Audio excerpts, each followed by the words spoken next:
16वां कर्मकांड है। इसमें जो पिंड भरे जाते हैं, 4 घड़ों में चावल बनाया जाता है और उन्हीं चावलों से पिंड भरा जाता है। और मैं करता हूँ अपनी माटी से प्यार। दोस्तों नमस्कार, चलो करते हैं आज की ब्लॉग की शुरुआत।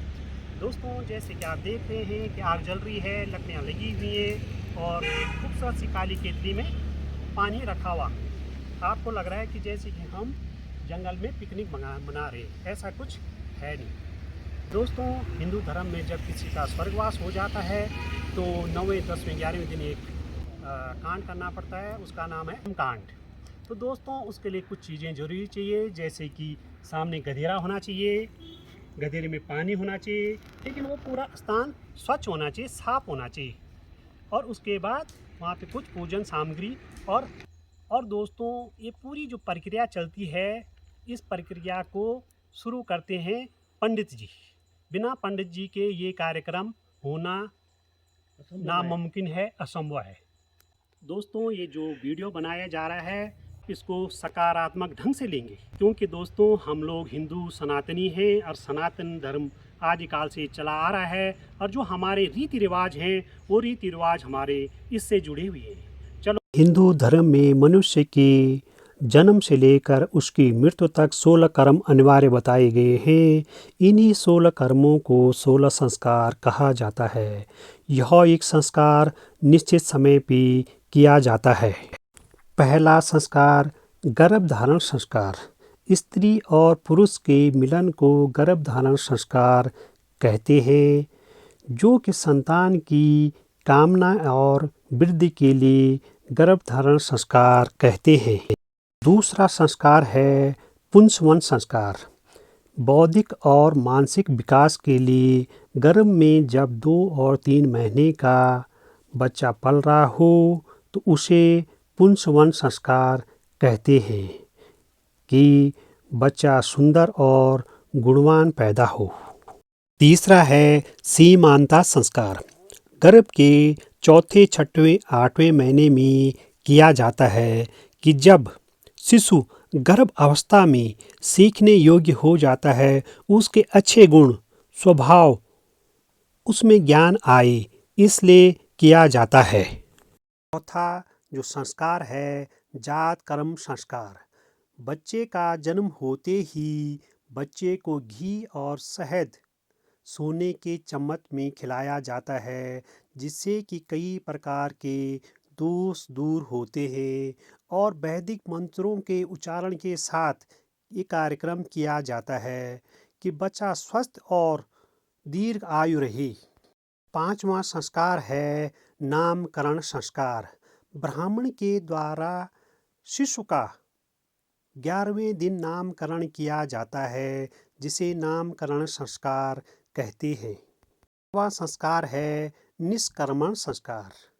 यह संस्कार बच्चे के चौथे महीने में किया जाता है, क्योंकि जो हमारा शरीर है वो पंचभूतों से बना हुआ है और पिता अपने पुत्र की स्वास्थ्य की कल्याण की कामना करने के लिए पंच देवताओं से कामना करता है कि शिशु दीर्घायु हो, स्वस्थ रहे, इसलिए निष्कर्मण संस्कार किया जाता है। सातवां है अन्नप्राशन संस्कार। 6वें से लेकर 7वें महीने की उम्र में किया जाता है। बच्चे को अन्न खिलाने की शुरुआत की जाती है, जिसे अन्नप्राशन संस्कार कहते हैं। है मुंडन संस्कार। यह 1 वर्ष या 3 या 5 या 7 वर्ष में बच्चे के बालों को काटा जाता है, इसे मुंडन संस्कार कहा जाता है। 9वां है विद्या आरंभ संस्कार। बच्चे को उचित शिक्षा दी जाती है, इसे विद्या आरंभ संस्कार कहते हैं। 10वां है कर्णभेदन संस्कार। बच्चे के कान को छेदा जाता है, क्योंकि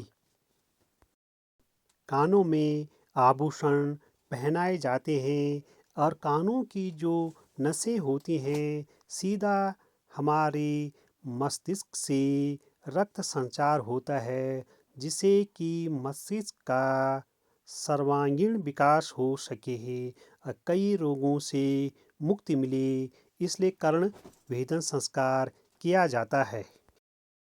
11वां है उपनयन संस्कार, यानी कि बच्चे को जनेऊ संस्कार किया जाता है। इसे जनेऊ संस्कार भी कहा जाता है। जनेऊ में 3 सूत होते हैं।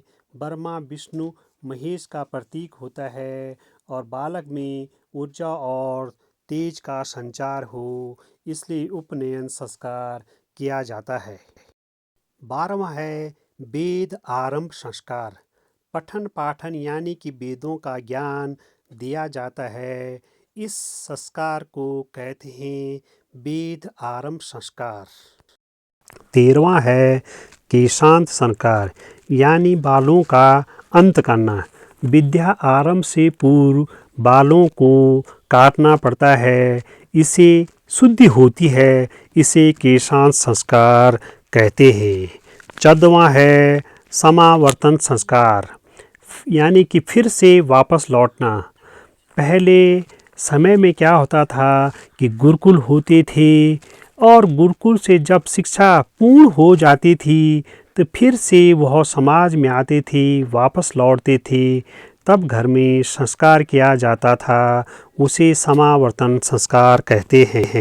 वहाँ संस्कार विवाह संस्कार, यानी कि सृष्टि के विकास के लिए योगदान देने को विवाह संस्कार कहते हैं और पितृ ऋण की मुक्ति प्राप्ति के लिए विवाह संस्कार कहते हैं। और 16वां है अंतिम संस्कार अंत्येष्टि संस्कार। इंसान की मृत्यु जब हो जाती है वह शरीर को त्याग देता है और शरीर अग्नि को समर्पित हो जाता है। उसके बाद 16वां संस्कार किया जाता है, जिसकी आज हम चर्चा कर रहे हैं। पितृ कर्म कांड में जो सामग्री लगती है वो कुछ इस प्रकार से है, जैसे चीनी हो गई, जौ हो गई, तिल हो गई, सरसों हो गई, पिठाई पीली पिठाई हो गई, शहद हो गया, चंदन हो गया, चावल हो गया। दोस्तों, हर क्षेत्र के रीति रिवाज थोड़ा अलग हो सकते हैं और जो ये रीति रिवाज हैं ये हमारे इधर के रीति रिवाज हैं। हो सकता है कि आपके यहाँ के थोड़ा सा भिन्न हो, वो अलग बात है। दोस्तों, जब ये पूजा होती है, ये कर्मकांड होता है, ये है मृतक आदमी का स्वर्ग जाने की एक प्रक्रिया है। इसको अगर शॉर्टकट की भाषा में कहें तो जो ये 16वां कर्मकांड है, इसमें जो पिंड भरे जाते हैं, 4 घड़ों में चावल बनाया जाता है और उन्हीं चावलों से पिंड भरा जाता है और स्वर्ग का रास्ता उस व्यक्ति का पक्का किया जाता है। क्योंकि जब तक ये कर्मकांड नहीं होता है तब तक उस व्यक्ति की आत्मा भटकती रहती है, इसलिए स्वर्ग जाने का ये रास्ता बिल्कुल हिंदू धर्म में पक्का किया जाता है। आगे की प्रक्रिया थोड़ी देर में दिखाते हैं आपको। फ़िलहाल थोड़ा मैं आराम कर लेता हूँ, ठंडी भी यहाँ बहुत हो रही है। अभी मिलते हैं ब्रेक के बाद। दोस्तों, बस इस ब्लॉग में इतना ही। चैनल को लाइक करें, सब्सक्राइब करें। मिलते हैं अगले ब्लॉग में।